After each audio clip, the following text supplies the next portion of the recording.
Good morning all of you. आप लोग कैसे हैं? उम्मीद करते हैं अच्छे और स्वस्थ होंगे।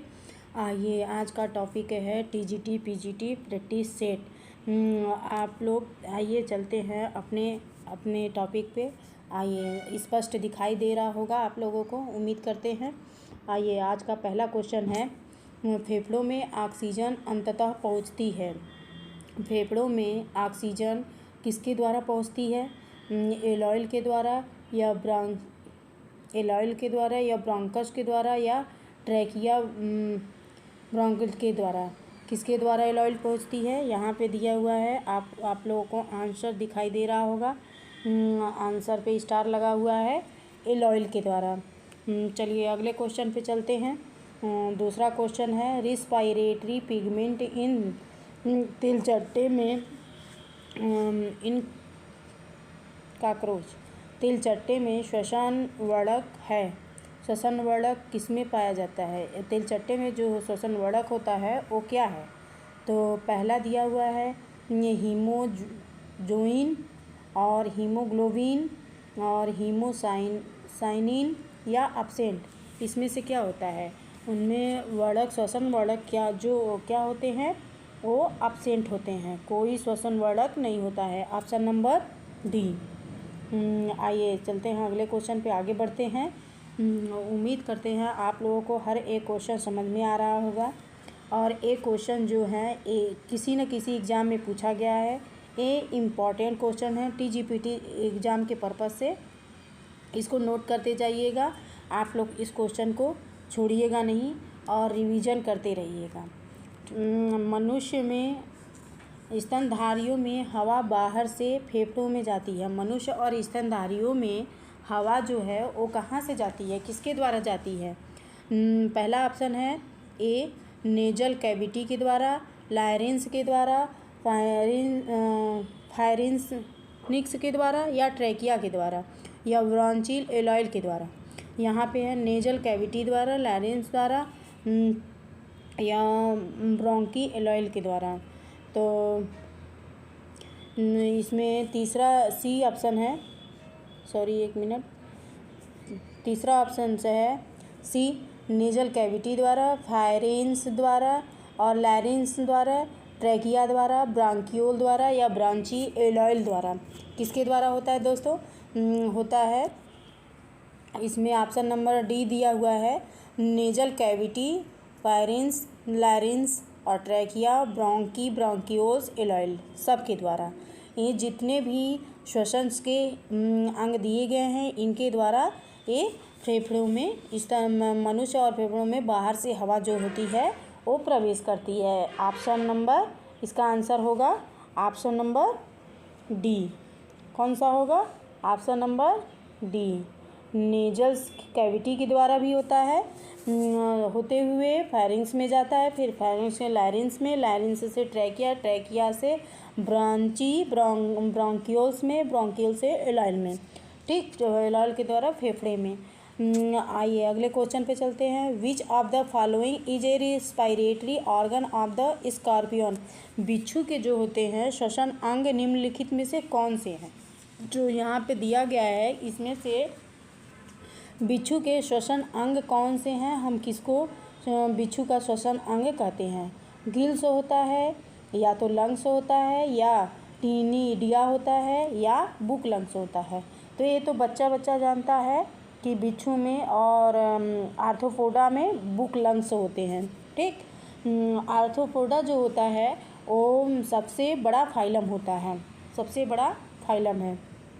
ठीक, ओके, आगे चलते हैं अगले क्वेश्चंस पे। In which part gaseous exchange takes place in rabbit. खरगोश में गैसीय विनिमय किस भाग में होता है? खरगोश में जो गैसीय विनिमय होता है वो किस भाग में होता है? किस भाग में होता है? ट्रैकिया और एलोअर डक्ट के में होता है कि बी, ट्रैकिया एवं ब्रोंकी में होता है, सी, एलोअर डक्ट एवं एलॉयल में होता है कि एलॉयल एंड टिश्यू में होता है? तो यहाँ पे स्टार लगा हुआ है, आप लोग देख के ही समझ गए होंगे कि इसका आंसर ऑप्शन क्या होगा? Option number D. ठीक, आइए चलते हैं अगले क्वेश्चन पे चलते हैं। अगला क्वेश्चन का ऑप्शन यहाँ पे भूल गया है, नहीं दिया हुआ है, ठीक है। इस क्वेश्चन को हम अगले दिन बता देंगे, आपको एक्सप्लेन कर देंगे ऑप्शंस के साथ, ठीक है। टाइपिंग में मिस्टेक हो गई है। आइए चलते हैं क्वेश्चन नंबर 7वें पे। क्वेश्चन नंबर 7वां है, carbon dioxide is transported by way blood to lungs mostly जो होता है ब्लड से लंग में जाते हैं। कार्बन डाइऑक्साइड का जो ट्रांसपोर्टेड होते हैं वो लंग से ब्लड से लंग में जाते हैं, काम माध्यम वही होता है। तो इसका क्या होता है, किस माध्यम से, किस रूप में जाते हैं? As carbamino haemoglobin and as carbonic acid में, या B in the form of carbonic acid में ओनली, या तो combination which haemoglobin by only dissolve in blood plasma. किस में होता है, किस रूप में जाता है? फेफड़े में, ब्लड से फेफड़े में, तो ये जाता है carbamino haemoglobin and as carbonic acid के रूप में, ठीक है।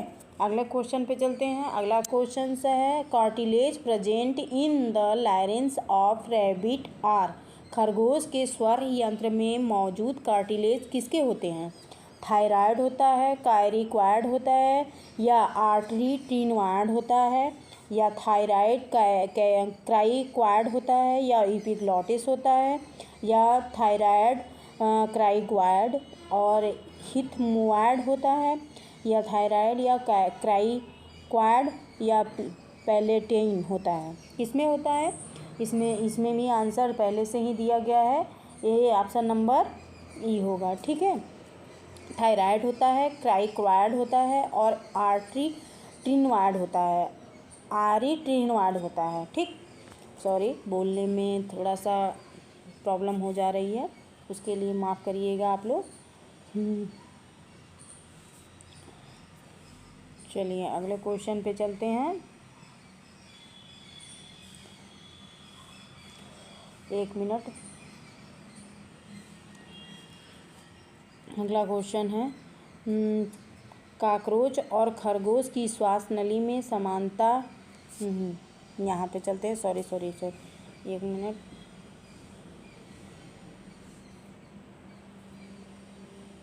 अगले क्वेश्चंस पे आते हैं। क्वेश्चन नंबर 9वां, the exchange of gases in a mammals takes place in. एक स्तनपायी में गैसों का आदान प्रदान किसके द्वारा होता है? किसके द्वारा होता है? ट्रैकिया के द्वारा, ब्रोंकी के द्वारा, एलोइल के द्वारा, या ब्रोंकियोल्स के द्वारा। यहाँ ऑप्शन दिया हुआ है, ऑप्शन नंबर डी। किसके द्वारा होता है? ऑप्शन नंबर डी के द्वारा। यहाँ पे भी ए नंबरिंग गलत हो गया है, ABCD पहले ए और बी दे दिया है, फिर उसके बाद पहले सी रहना चाहिए, तो यहाँ पे डी हो गया है, टाइपिंग मिस्टेक हो गई है, कोई बात नहीं। आगे चलते हैं। अगला है, reduced air in rabbit is found in refer. खरगोश में वायु पाई जाती है, कहाँ पाई जाती है वायु? नॉस्ट्रिल्स में, और किसके द्वारा पहुंचाई जाती है वायु? खरगोश में किसके द्वारा, खरगोश के अंदर पहुंचाई जाती है? नॉस्ट्रिल के द्वारा, या ब्रोंकस द्वारा, या ट्रैकिया द्वारा, या एलोइल द्वारा। तो यहाँ पे ऑप्शन नंबर होगा डी, एलोइल द्वारा। यहाँ पे पहले से आंसर लगा हुआ है, ठीक है, स्टार बना हुआ है, आप लोग भी देख के समझ जाते होंगे और आप लोगों को पता चल ही जाता होगा कि इसका आंसर क्या है। मुझे क्वेश्चन पढ़ने से पहले आप लोग आंसर देख लेते हैं और आंसर को टिक लगाते जाइएगा, लिखते जाइएगा और समझते जाइएगा, ताकि आप लोगों को अगर कोई भी परेशानी हो समझने में तो मुझे कमेंट बॉक्स में कमेंट कर दीजिएगा। हम उस क्वेश्चन को दोबारा से एक बार एक्सप्लेन कर देंगे। चलिए आइए चलते हैं अब अपने टॉपिक पे, ज़्यादा बात न करते हुए। काकरोच और खरगोश की श्वास नली में समानता है कि, मतलब उसमें काकरोच और खरगोश के श्वास नली में क्या समानता है, इनमें से जो दिया गया है ऑप्शन में। Both are paired and branches ciliated epithelium is present in both. C. Wall of both cannot be deformed in both head originated. तो इसका आंसर होगा, पहले से आप लोगों ने देख ही लिया होगा, ऑप्शन पे टिक लगा हुआ है पहले से ही, तो इसका आंसर होगा, हमें बताने की ज़रूरत नहीं है। हाँ, आइए हम बस टिक करके आगे बढ़ते हैं। Wall of the both can not deform, यही समानता दोनों में होती है। आइए अगला क्वेश्चन चलते हैं, क्वेश्चन नंबर 13। हीमोग्लोबिन के बारे में क्या सच है? जो ऑप्शन में दिया गया है, पूछ रहा है हीमोग्लोबिन के बारे में इसमें से कौन सा सच है? It is a dipeptide are present in red blood corpus.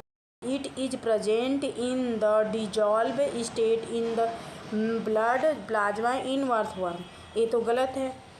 Dissolve state जो होता है ब्लड प्लाज्मा में नहीं होता है, ये बोल रहा है कि उपस्थित होता है, जबकि इसमें अनुपस्थित नहीं होता है। It is this dipeptide in mammals and localised in red blood corpus in the blood plasma. मतलब ये क्या कहता है कि ब्लड प्लाज्मा में ही जो इनका डिजॉल्व होने का होता स्टेट होता है, जगह होती है, वो ब्लड प्लाज्मा में होती है। ये भी गलत है, इसमें भी नहीं होता, जबकि रेड ब्लड कॉर्पस में लोकलाइज्ड होता है मैमल्स में। डाइपेप्टाइड ई प्रेजेंट होता है, वो ब्लड वर्म में नहीं प्रेजेंट होता है। ठीक है, ठीक। आइए चलते हैं अगले क्वेश्चन पे। हीमोसाइनिन पाया जाता है। हीमोसाइनिन इसमें से किस में पाया जाता है? नेरिस में, लीच में, प्रॉन में, अर्थवर्म में। तो आपको पहले से यहाँ पे टिक लगा हुआ है, आप लोग देख सकते हैं, तो आपका आंसर होगा प्रॉन में। ठीक, अगले क्वेश्चन पे चलते हैं। अगला क्वेश्चन जो है,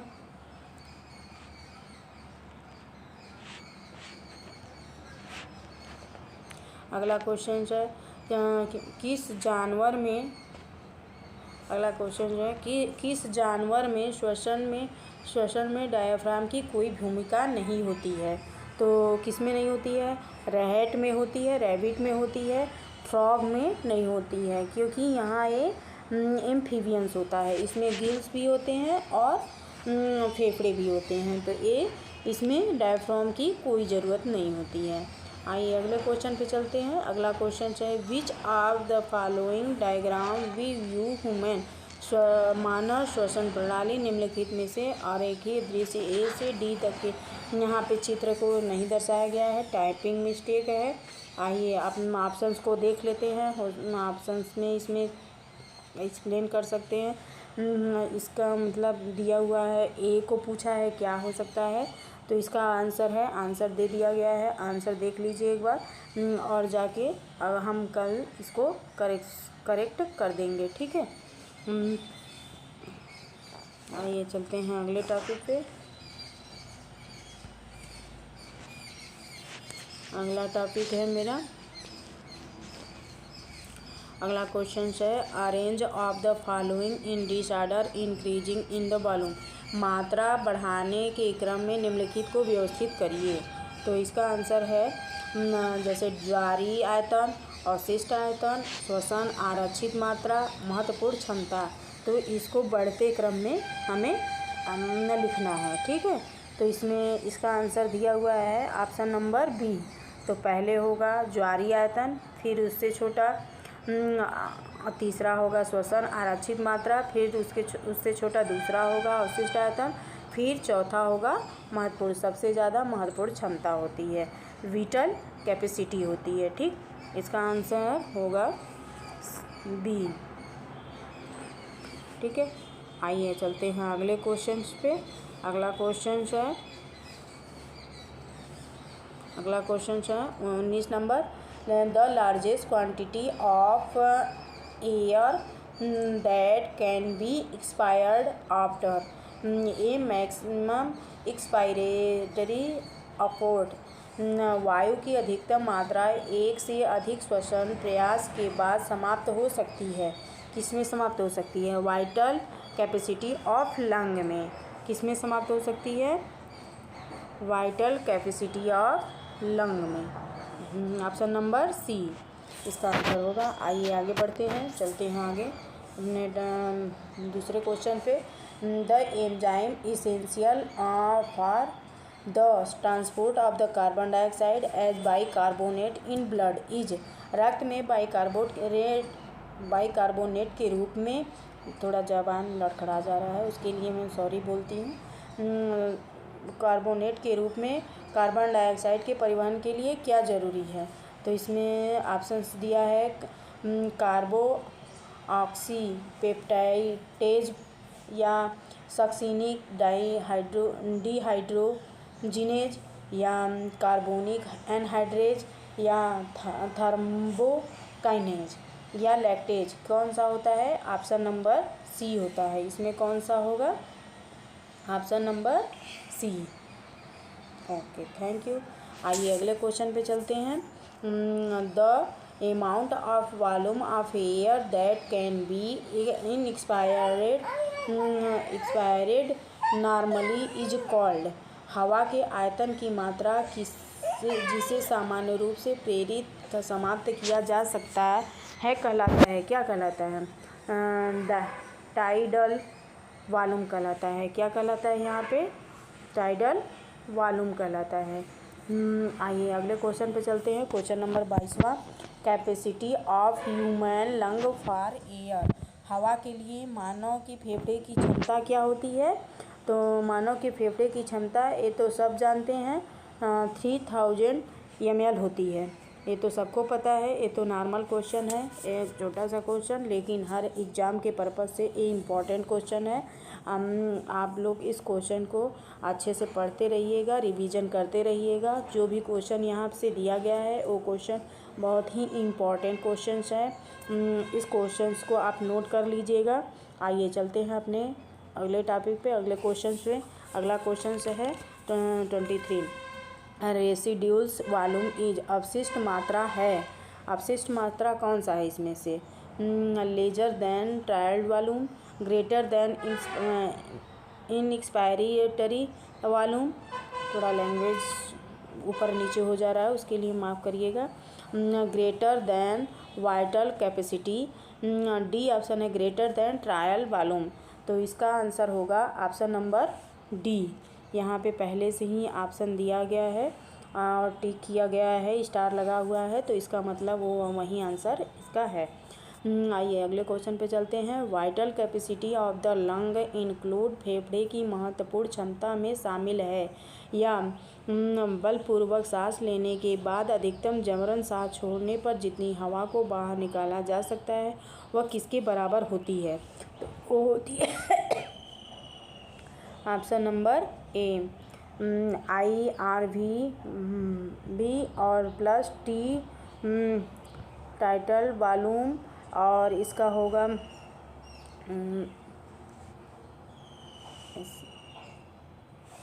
इसका होगा और ई एनर्जी रिटायर्ड वॉल्यूम। ठीक है, ए इसका ऑप्शन नंबर ए होगा। यहाँ भी थोड़ी सी मिस प्रिंटिंग हो गई है। आज के लिए इतना ही। अब आगे कल से स्टार्ट करेंगे, कल से ये क्लास के लिए बस इतना ही। Okay, thank you, thanks for watching video.